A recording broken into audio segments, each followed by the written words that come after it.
Welcome to Secure Money Mindset, the ultimate podcast for financial planning tips and strategies. Our episodes are designed to be concise and to the point, lasting no more than 30 minutes. Each episode features seasoned advisors from Secure Planning Group or an outside financial specialist discussing crucial issues and providing actions to consider when addressing your top financial concerns. We value honesty and transparency, meaning we present both the good and the bad news in a clear and concise manner. Our goal is to provide you with reliable insights and practical guidance. Be sure to hit the follow button to stay up to date with our latest episodes. For more information, please visit our website at securepg.net. Let's dive into this week's episode of Secure Money Mindset.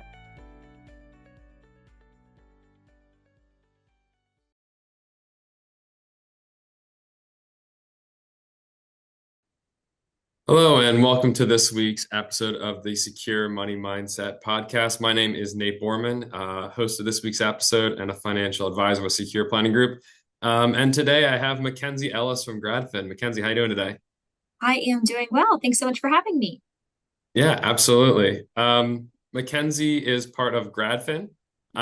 They do a lot with us whenever we have clients who have student loans. They're really the people we turn to. So Mackenzie, can you tell us a little bit more about yourself as well as who GradFin is and what you do? Of course. So first, I want to start off. Thank you so much for having me again. Thank you everyone who tuned in and listened. But my name is Mackenzie Ellis. I am a business development manager over here at GradFin. I've been here about 5 years now, and really GradFin, we're here to be the resource when it comes to student loans.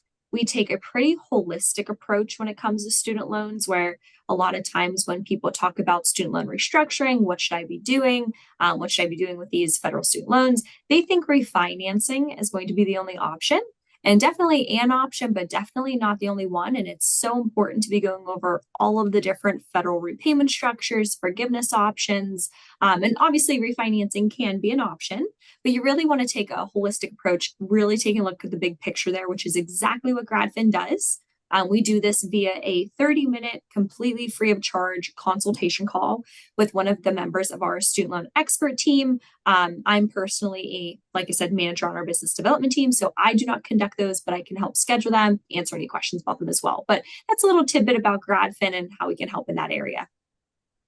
Yeah, I'm glad you mentioned all of that. And anytime that we have people coming in with student loans, or especially if I'm having conversation with people anywhere from mid-20s to early 30s. Those are a lot of people I'm having conversations with, and they just have student loans and they don't really know what they're doing with them. And even if we don't have a financial advising relationship with them to begin with, this is honestly one of the first places of contact I have with them, is to just set them up with GradFin. So your team has been super helpful in that. And could you talk a little bit more about how you help us as advisors?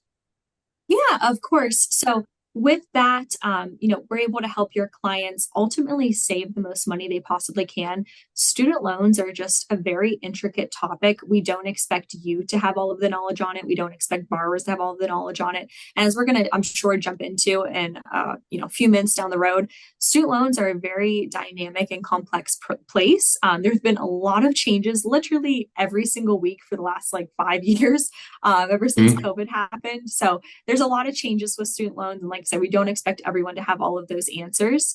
And there's a lot still going through the court system. So it's changing constantly. So that's why we're here. We're here to be the resource when it comes to the student loans, help you, guide you, give you the answers you need. And with clients, ultimately save them the most money they can, whether it be, like I said, restructuring with refinance, whether it be just switching to a different federal repayment structure, forgiveness options such as public service loan forgiveness, which is obviously, we'll get into that as well, a great topic, and a little bit easier because of all the different changes happening in the court system. So there's just a lot of different options and routes you can go that we would expect no one else to know. We want to take that off of your plate, the borrower's plate, and really help them navigate the path that's specific to them and their specific goals, their situation. And one big thing at GradFin that we always say, and it's kind of the reason why we do those individualized and customized consultation calls, is that we cannot blanket statement anything. Every single consultation call is going to look different. Every borrower situation is going to look different. And that's why it's so important to, have that customized consultation call, go over their goals, go over where they work, their income, if they're married, what their spouse does. There's just so many different factors that play into it. Hence that, beautiful free consultation call. Yeah, and we really like that too, because anytime that we're doing a financial plan with somebody, it's not like we're Google. Like anyone can Google, hey, what is a student loan, or how do I repay my student loans, or what is a stock, or what is a bond? But until you have somebody sitting down with you and saying, hey, this is your unique situation, here's an answer for you, or here's a possible solution for you, it's really just something generic. So it's really great that it is individualized. With student loans being so pervasive for a lot of people, some people might not still know what some of them are. So for people who might not be as familiar, maybe they're listening to this and they might not have student loans, or they're listening to this for maybe their kids or grandkids. Could you explain some of the basics of student loans, please? Of course. And that's a great place to start, because I know before I took this job, I had not a clue about all the different types of student loans out there. And even if you have them, it's sometimes hard to navigate as well. So great place to start. And then obviously we can get into different repayment structures, forgiveness options, but we'll start from ground zero here. So student loans are going to be the general umbrella topic. From there, you can break it down into two different categories. It would be a private student loan versus a federal student loan. And during our consultation calls, it's always very important that we break them down separately, because they're handled very differently from one another.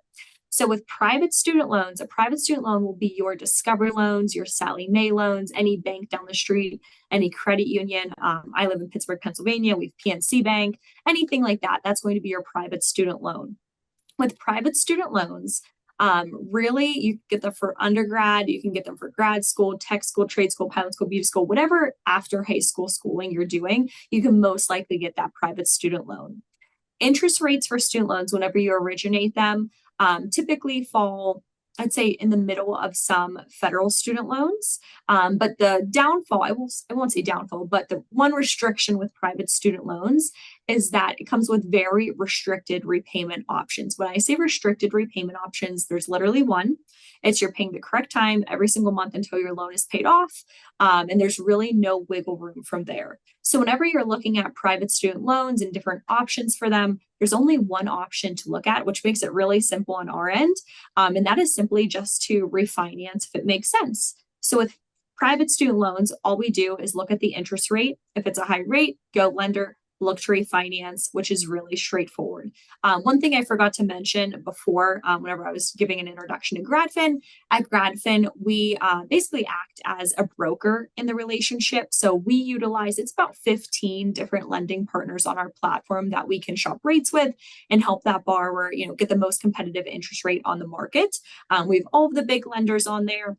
And then we have some smaller banks as well that helps us with our lending criteria, helping us help more people, that may not have the best income or best credit score. So we try to cover all the ranges there. But with private student loans, like I said, only option is going to be to refinance. So we would go to one of our lenders, shop rates, and let you know what you'd be getting. One thing I want to mention with private student loans right now, interest rates are and have decreased in the last month, which is wonderful. They are supposed to keep going down in the next few months. So we'll see what they're at. But currently today, if you were to refinance a private student loan or a federal student loan, whatever you're looking to refinance, rates are between 4 and 6%. There's a lot of different factors that we look at. So that is, going to be ballpark range. You would be able to get your specific rate on that consultation call. Like I said, a few different factors that we do look at, but between 4 and 6% right now, which is lower than what it used to be. Used to be 5 to 7. So went down 1%, which is awesome. But that's going to be your private student loans. Now, on the other hand, go ahead.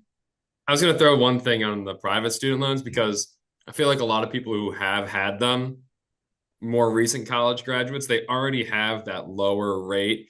So for a lot of them, they're having that lower rate already, and there's not too much opportunity for them in the private. But going forward, that opportunity might be starting to come up again as interest rates go down. Exactly. Yeah. Right now is a great time just to look, like I said, with those consultation calls, and even if you're just looking at shopping rates on the market, there's no hard credit pulls, at least at GradFin. So whatever rate we give you is just a soft credit check. It's not going to impact your credit score at all. So really, there's no harm to just check to see what you could possibly get. And then also with student loan refinancing. Great thing about it, it is nothing like a mortgage refinance where there's no closing costs, there's no origination fees, no transfer fees. If anyone is ever charging you a fee to refinance a student loan, run the other way. It is an absolute scam. You should never be paying any money to refinance a student loan. And also, you can do it as many times as you want. So if you were to, say do it today and maybe next year rates are even lower, you can always refinance again. Only I will say downfall or pitfall to refinancing is once you go through and get an application to refinance and you're on the very last step, you're ready to hit submit, which means you're pretty locked into getting this interest rate. That new lender does one hard credit check, usually bumps you about 5 points on your credit score. So that'd be the only time they're doing that hard credit check. So that'd be the only, I would say, downfall to refinancing that private student loan. Sounds good. Yeah. Could you go into some federal student loans then? I know they're a little bit more complicated. Oh, yes. So with federal student loans, and federal student loans are what you received from that FAFSA application. It's your federal aid. It's what you received there. So federal student loans are wonderful to have because they come with a lot of different federal repayment structures. There's about 10 to pick from right now that are offered through the Department of Education, which makes it really flexible in terms of repayment. And also, this is where your forgiveness options come out as well. So private student loans, like I said, you only have one repayment structure and there's no wiggle room from there. There's also no forgiveness events. That's all going to come with your federal student loans. So federal student loans are going to have a few different subcategories under it, this is why it gets a little bit more complex. There's going to be direct subsidized, and I'll get into each of these in a little more detail in 1 second, but there's direct subsidized, direct unsubsidized, parent plus, and grad plus. We're going to go over those for today, just in a little bit more detail. But there are other types of federal student loans out there that I may not go into full detail today. Those are going to be your FFELP loans, HEAL loans, Perkins loans. Why I'm not going to touch on them too much today, why they didn't make our big list, is just because they actually don't even make them anymore. They're going to be your older types of federal student loans. They could absolutely still be floating out there. You could possibly have them. They are still federal student loans. It's just if you were to go take out federal student loans today, you couldn't take those out. Those are going to be older ones. But still a federal student loan and be able to take advantage of all those different federal advantages. But first one I want to chat about is the direct subsidized loan. This is the best type of federal student loan you can get. We always say max out on this. Thing with it, one, it is only for undergrad students, so you cannot get it for grad school or med school or anything like that. So only for undergrad. And second, it is only for people who demonstrate financial need. So what that means is whenever you apply on the FAFSA application, you have to qualify for this loan. Why it is so great is because there's no interest accruing until after grace period. That is going to be 6 months post-graduation. So no interest accruing, which makes it, wonderful to have. And it typically has the lowest interest rate for those federal student loans. Federal student loan interest rates, they change every July 1st. So they're currently, I'd say, between 7 and 8% for a direct subsidized loan, which is pretty high, but unfortunately that is what it is right now for this next year. And direct subsidized is going to be the lowest you can get. So this is also a capped payment amount, which means typically, I believe it caps out around $5,500. It looks a little bit different for everyone, but typically it can cap out there, which, as we know, college is very expensive. That's, not covering the entire cost of the tuition.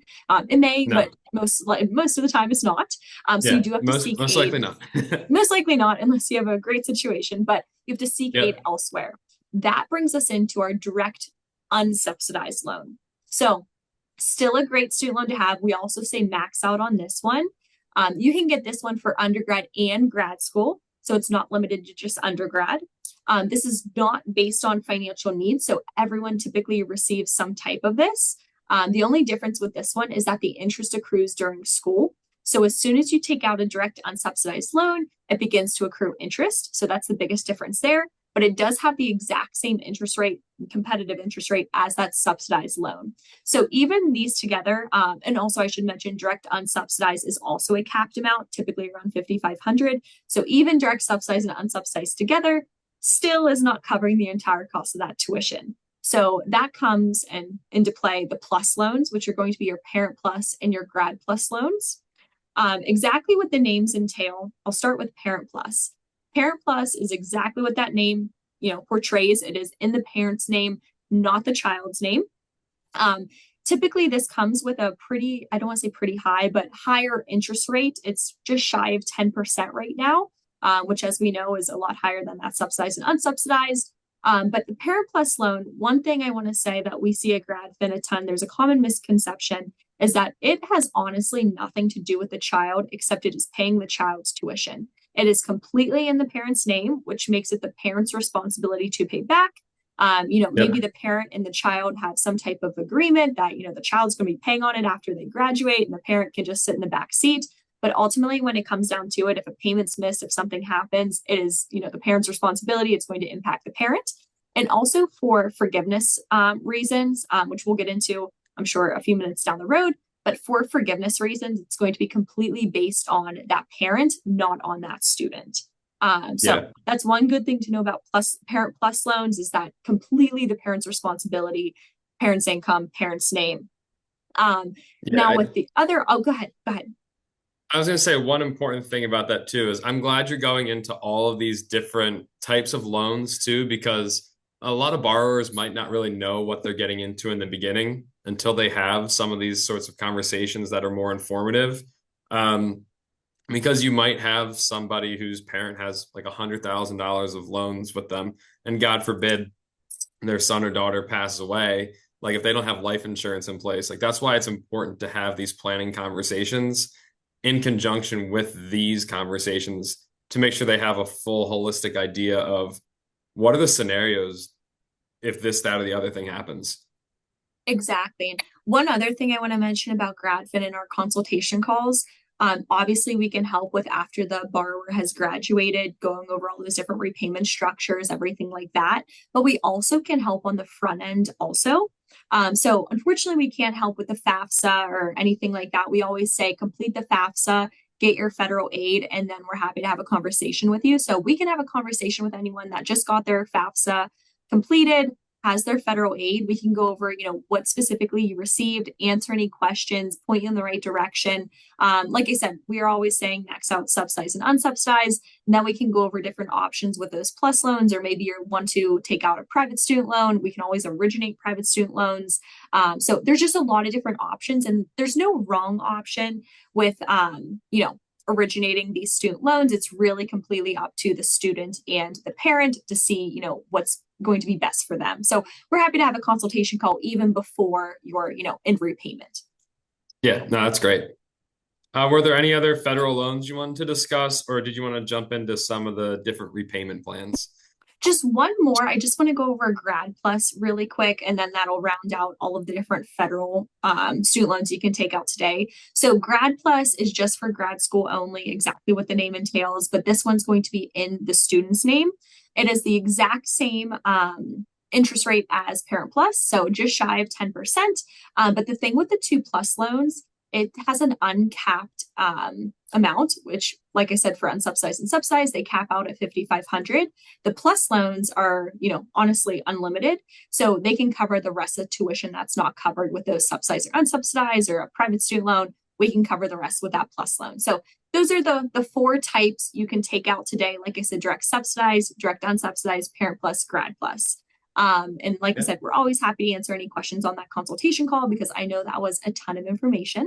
And like I said, interest rates do change every July 1st. So come next July, they could look a little bit different. But yeah, we can definitely get into some of the different repayment options. One I really want to cover is income-driven repayment, just because that's going to be one of the most complex, and also where a lot of the different changes are happening right now.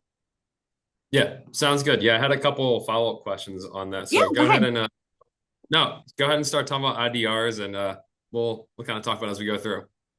Wonderful. So Income-driven repayment is going to be one of the federal repayment structures. We always cover it on that free consultation call.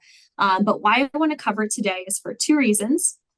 First, this is where some of the different changes are happening in terms of that new SAVE plan. Also, this is where your forgiveness events are going to come out as well. So we're going to look at this in a few different lights. So please stop me with any questions as I move along, because income-driven repayment is honestly, I will say, the most complex federal repayment structure, just because there's, oh yes, and we're going to honestly skim the surface today. We can go in a lot more in depth. That's why they should schedule a 30-minute consultation. Exactly. And like I said, we can't blanket statement anything. So I'm just going to go over the general basics of what you need to know about income-driven repayment. But the general gist of it, exactly what the name entails, it allows borrowers to pay a reduced monthly payment based on their discretionary income. So income-driven repayment is going to be the umbrella term. We'll use that. And then there's 4 subcategories under it, which is technically the repayment structure you would be on. So there's 4. First one is going to be saving on a valuable education, aka that new SAVE plan. That new SAVE plan actually took over revised pay as you earn. So you could have, if you were already on an income-driven repayment structure or on revised pay as you earn, aka repay, you were automatically transitioned over into SAVE. So those are honestly one and the same. Second one is pay as you earn. We call it pay. Third one is income-based repayment, also known as IBR. And the last one is income contingent repayment, also known as ICR. So there's a lot of different names. There's a lot of different acronyms. They don't have cool names like the first couple. No, and they're so confusing. We honestly, a lot of people get income-driven repayment and income-based repayment. They think they're interchangeable, and they absolutely are not. So there's a lot of acronyms there to keep straight, but just know income-driven repayment will be our umbrella term, and then the other 4 are just subcategories under it. But big things to note about income-driven repayment, all 4 of those have their own rules, have their own regulations, and have their own monthly payment calculations. That's what makes it so complex, and there's so many different factors that play into each one as well. That's why it's so important. This is going to look different for absolutely everyone. So very important to, take a look at your own specific situation, which we're happy to do on that free consultation call. But I do want to go over each one of these individually really quick. But income-driven repayment, 3 big factors to really always keep in mind whenever you're talking about it. First one is, what is the percentage of your discretionary income that your monthly payment will be calculated on? We'll go over each one individually in one second. It's usually either 10, 15, or 20%. That one's pretty self-explanatory. Next one is if the payment is capped versus uncapped. And this is where it can get a little bit tricky. So what that means is whenever you get into an income-driven repayment structure, and Department of Education basically takes a snapshot of what you would pay on the 10-year standard plan. 10-year standard plan is honestly one of the most basic federal repayment structures that is not an income-driven repayment. You're just paying for 10 years, same amount until your loan's paid off. So they take a snapshot of what you would pay on the 10-year standard plan. Let's say for simplicity's sake, it's $1,200. Great. So on a capped payment plan, and we'll go over which ones are capped and which ones are uncapped, but on a capped payment plan, Department of Education says, okay, great. No matter what your income grows to be, your monthly payment will never be more than what you would pay on the 10-year standard plan. So for example, your monthly payment will never be more than $1,200, which is wonderful for those high income earners. It, gives you a little bit cushion to fall back on. Which on an uncapped plan, exactly what you would think, they throw that thought process completely out the window and they say, okay, whatever your income grows to be, your monthly payment will correlate, which obviously can be a very scary thought. And that was going to be one of my questions, because for some of these people, because they might be in careers where they might be in sales, their first couple of years, they're making like $40,000, $50,000, $60,000, but by the end of the 10 years, they might be making $150,000, $200,000. So for them, like a plan like that, they might end up paying more because it might be uncapped like that, and they have to pay more because the interest is accruing on it. Is that a correct assumption? Exactly. And that's why it is so important to really go over all four of those options, see what you would pay on each one, because obviously uncapped versus capped is a big deal. And also Yeah, how you file your taxes if you're married plays a big role, can change your monthly payment significantly. Also, if your spouse has a high income, also if your spouse has federal student loans as well. So a lot of factors to take into consideration, but you definitely want to make a note in your head which ones are capped and which ones are uncapped. and then how would they know if they're eligible for a capped versus an uncapped? So honestly, anyone's eligible for all of them. It's just the monthly payment calculation is going to be different for each one. So even Okay. though one may be uncapped, such as Save, for example, is uncapped, Yeah. but Save makes sense for a lot of people just because of Yeah. the different factors that play into it. So really looks Exactly. different for everyone, because which we'll get into in a minute, but Save is 10% of your discretionary income, where maybe a capped plan is going to be 15 or 20%. So like I said, there's pros and cons to each one, and what you're going to pay on each one is going to look a little bit different. So that's why it's really important. Make sure you're doing your due diligence, see what you would pay Absolutely. on each one, and not just say, oh, this one's capped. This one's going to make the most sense for me. Exactly. Exactly. Awesome. So the third factor, and I know we got a little off track there, the third factor Yeah. that's very important to keep in mind whenever you're talking about income-driven repayment. So first one was percentage, second one was uncapped versus capped. Third one is going to be the term. And when I say Okay. term, basically what I mean there is the term for forgiveness, which leads us Okay. into the first forgiveness event I just want to chat about today, which is called income-driven repayment, long-term forgiveness. It's a long name. But That is a long name. it's a very long name, but it's what the income driven repayment is going to have this forgiveness event with it. So basically, general gist of it, you're on any of those four income driven repayment plans for either 20 or 25 years, depending on which one you're on. It's different for each one, of course. But you're on Okay. it for 20 or 25 years. If you have a balance after the 20 or 25 years, whatever the balance of those federal student loans are, is forgiven. Big kicker here, biggest thing to note, this is a taxed event, which means it's considered taxable income for the year of forgiveness. You owe a lump sum on it. It is something that, one, you really have to plan for, two, you have to start saving for, and three, I'm going to sound like a broken record, but you want to make sure that's actually how you would save the most money, all things considered. At Yeah. GradFin, we sometimes hear, people are like, oh, forgiveness, that is for me. And they don't take into consideration, it's a taxed event. You owe a lump Yeah. sum. You could save more money, maybe on a different forgiveness event, maybe switching different federal repayment structures, maybe refinancing. So it's Yeah. important to take into consideration the big picture there, which we always do on that free consultation call as well. Yeah. And that's something I want to highlight. One of the great things that I really like that you do is show a report that says this would be the result if you chose this plan, which is super helpful for people comparing because, yeah, some people, especially with like the rhetoric and the things people see on social media or online, like forgiveness sounds really great, but if it's going to end up costing them more money in the long term, it's probably not the best option for them. Likely. Exactly. And that's why it's important. We run all of the numbers over here at GradFin. Literally, like you said, on that consultation call, our technology spits out a sheet that basically gives us every single option under the sun and what you would pay on it, how much money you would save on it versus your current plan, how much money you would not save on it. So we're truly looking at every single option, and always income driven repayment, long-term forgiveness as well. Some people it makes sense for, other people it does not. So like I said, can't blanket statement anything, but definitely don't just hear forgiveness and jump into it. Make sure Yeah, you're actually calculating what you would save versus what you would not save on it. absolutely. Awesome. The other thing I just wanted to note about income driven repayment is Save, which is going to be has so much news surrounding it. It's honestly one of the most recent updates. I'd say last 2 months, there's been a lot of talk around the new Save plan. So Save was put out, I want to say, over a year ago now.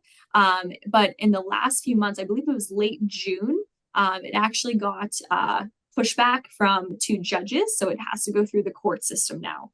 So what that Okay. means is anyone on Save currently is put onto an interest-free forbearance. And what that means is you do not have to be making payments right now, or if you are on Save, no payments are due. If you were to go on your loan servicer's website, you would not be say $0 payment for this month. It's also interest free. So it's basically the CARES Act, what was happening before, but it is now only for anyone on that new Save plan. Different from the CARES Act, though, this time will not count toward your forgiveness events, such as public service loan forgiveness or that IDR long-term forgiveness. So on the CARES Act, that time that we had that interest-free forbearance did count for those forgiveness events. Right now, since Save is going through the court system, it does not count, which is unfortunate. But I would say this makes things really murky for a lot of this stuff. It gets better. But anyone on anyone on any of the other three income-driven repayment structures, income contingent, income-based, pay-as-you-earn, those are not impacted whatsoever. Anyone on that will resume as regular scheduled payments. Everything like that still counts toward your forgiveness events, so it does not impact you at all. Anyone on Save, that is the only people that this impacts. We're getting asked, do I stay on Save versus do I switch to a different income-driven repayment structure? It is such a gray area. So what we've been telling people to do is just wait to see what happens with the court system. Obviously, if you are pursuing a forgiveness event, you're like, this is postponing me. I just want to be making my payments. Don't make your payments on Save because it's not actually going to be helping you. You can switch to a different income-driven repayment structure, but make sure it actually makes sense for you. But the thing there, why it's a gray area, is because Department of Education, they actually put out a statement and said, you can switch to a different income-driven repayment structure, but we can't promise you, if you pick one, we can't promise you we're going to put you on that one. I have no clue why they said that. It's honestly probably covering their bases in case they make a mistake and put you on the wrong one.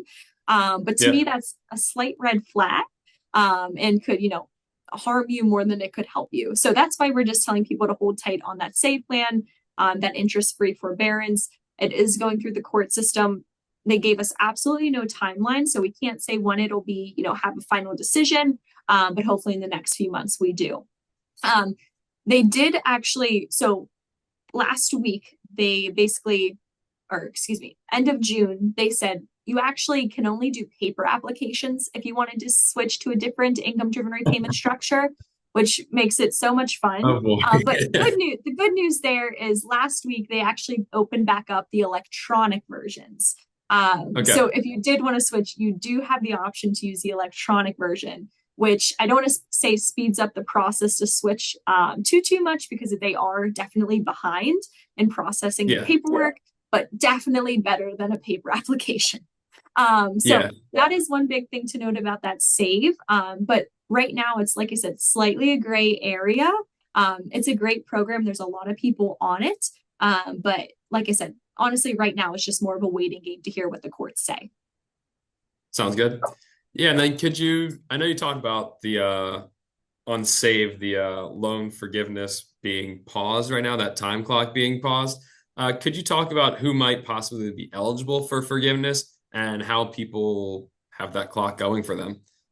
Yeah, of course. So I'm going to talk about two different forgiveness events, just because with income-driven repayment, also Save, and all the other ones, there's going to be two options, potential options for forgiveness. Just to recap, the first one, income-driven repayment long-term forgiveness. You're on one of the 4 plans for either 20 or 25 years. Depending on which one you're on, Save is 20 years for undergraduate loans, 25 years for grad loans.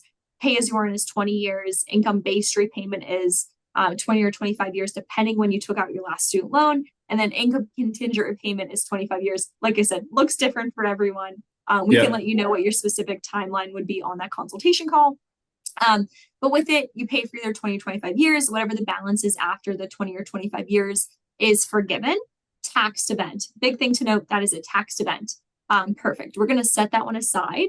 Next one that I wanted to chat about was called public service loan forgiveness. And what that is, actually, take a step back. Income-driven repayment long-term forgiveness, to answer your question, anyone qualifies for it as long as you have a federal student loan and it's on one of those 4 income-driven repayment structures. So truly anyone can be on it. Anyone can qualify as long as you have it on an income-driven repayment structure. So that is how you qualify for that. So fast forward, public service loan forgiveness, not everyone qualifies for. It is going to be very employer specific. So public service loan forgiveness is only going to be for people who work for a nonprofit organization. That is all of your 501c3s, your large public hospital systems, public school employees, any level of the military, any level of the government, anything like that is going to be your qualifying employer. Two ways to know if you have a qualifying employer. First off, we're happy to tell you on a free consultation call. Second off, if you were to go to studentaid.gov, it's a wonderful resource. They actually have a PSLF help tool. And all you do there is type in your EIN number, which you can be found on your most recent pay stub, and it'll spit out if your employer is a nonprofit that qualifies for public service loan forgiveness. So 2 ways to check there, but biggest factor is your employment. With that, you still have to have federal student loans, and those federal student loans still have to be on one of the 4 income-driven repayment structures. As long as you meet all of that criteria, you pay on one of those 4 income-driven repayment structures for either for 120 qualified payments. Typically that boils down to 10 years worth of payments. Whatever is left after the 10 years worth of qualified payments is forgiven. Big thing here, biggest difference. This is a tax-free event, and it is always a tax-free event. It sounds way too good to be true, but we've seen it happen in GradFin many, many, many times, where truly after the 120 qualified payment, whatever the balance is literally just wiped away, which is amazing. So wonderful program. And with it, I'm going to take it 2 steps further.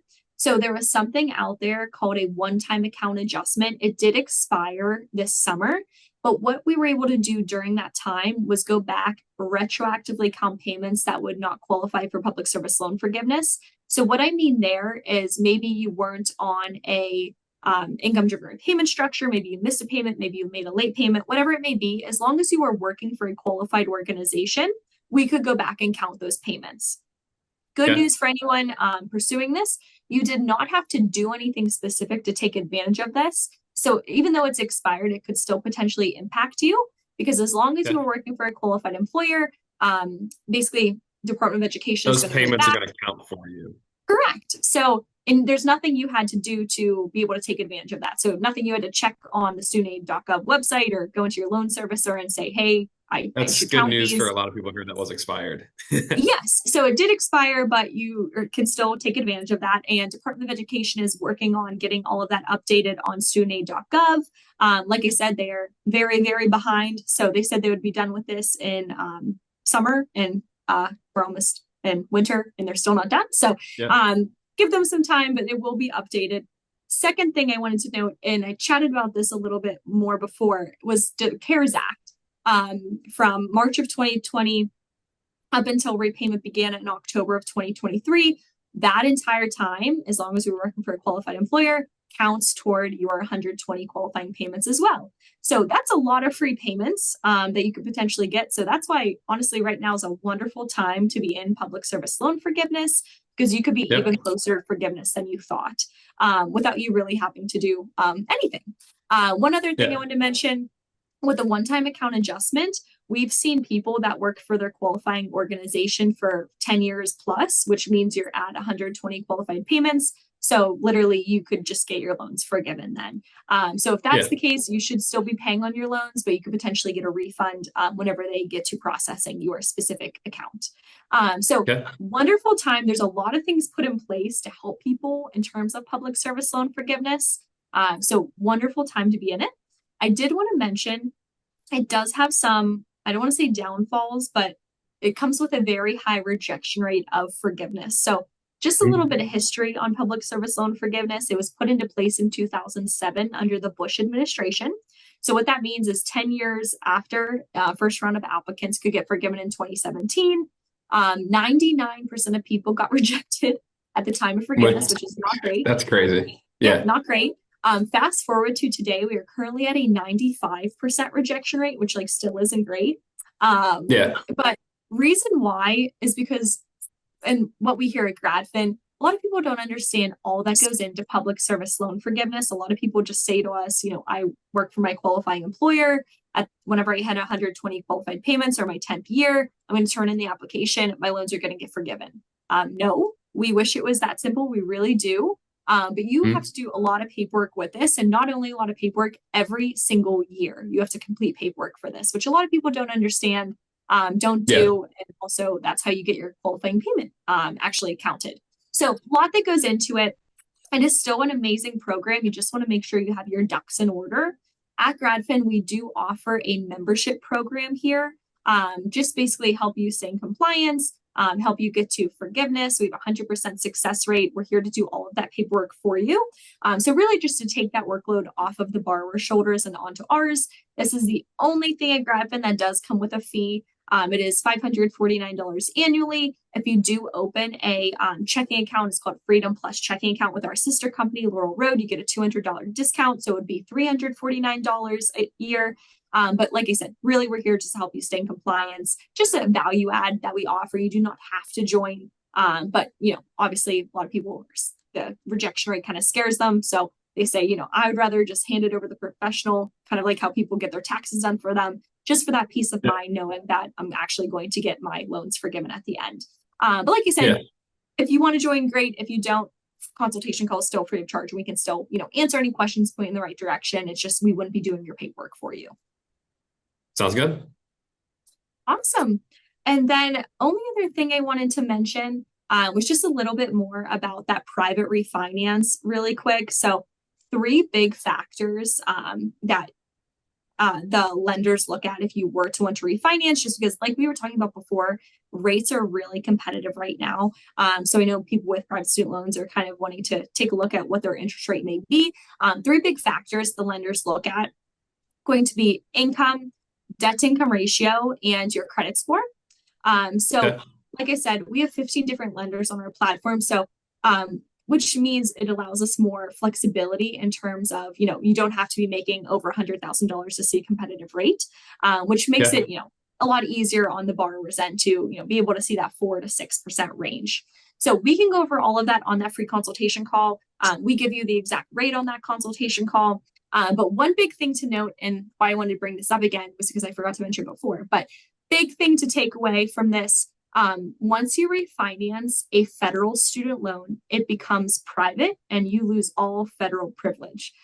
So what that means is if you refinance a federal student loan, you do not have income-driven repayment structures, you do not have your public service loan forgiveness, you lose all of that flexibility, but you get a lower interest rate. So that's why it's always very important to be going over all of the different federal repayment structures, forgiveness options, along with refinancing as well. But that's just one big takeaway I wanted to mention before we sign off here is just make sure you're doing your due diligence. If you refinance a federal student loan, it becomes private. You cannot go back to a federal student loan. So general rule of thumb is you can make a federal student loan private, but you cannot make a private student loan federal. A little bit complicated, but just a good rule of thumb for you to know. Yeah, thanks for all of that. We appreciate all the knowledge today. And I know this podcast is a little bit longer than our typical one, but thanks for sticking around. If you listened all the way through the end, lots of helpful information. Mackenzie, thank you again very much. And yeah, something I just wanted to point out too, when we're going through financial plans with people, looking at your liabilities, such as your student loans, is a very important part of it. And part of the plan is making sure you're paying off those in the most efficient way possible and that it works alongside of your investments and other goals. So having resources like GradFin is a really helpful way to make sure your plan is unique to you and you're meeting your goals at the end of the day. So Mackenzie, thanks again for your time today. And for everyone tuning in, thanks for listening to this week's episode of the Secure Money Mindset Podcast. We'll catch you on the next one.